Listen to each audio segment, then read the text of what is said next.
Hello, নতুন একটা ব্লগে শেয়ার করছি আজকে মাটন কষার রেসিপি। মাটনটা শুধু টক দই দিয়ে মাখিয়ে রাখতে হবে প্রায় 1 থেকে 1.5 ঘন্টা।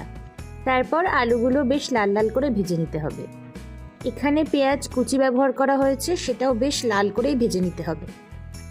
আদা, কাঁচা লঙ্কা, টমেটো, রসুন, গোটা ধনে, গোটা জিরে ভালো করে পেস্ট করে নিতে হবে।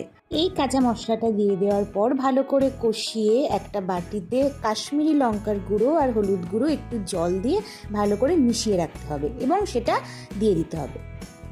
এবার আর কিছু দেওয়ার পালা নেই, এবার শুধুমাত্র ভালো করে কষিয়ে যেতে হবে একদম অল্প আঁচে, তাহলে মাংসটা খুব ভালো সেদ্ধ হবে।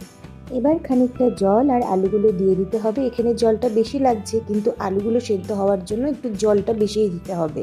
আলু সেদ্ধ হয়ে গেলে জলটা অনেকটাই শুকিয়ে যাবে এবং লাস্টে গরম মশলা গুঁড়ো দিয়ে নামিয়ে ফেলতে হবে মাটন কষা।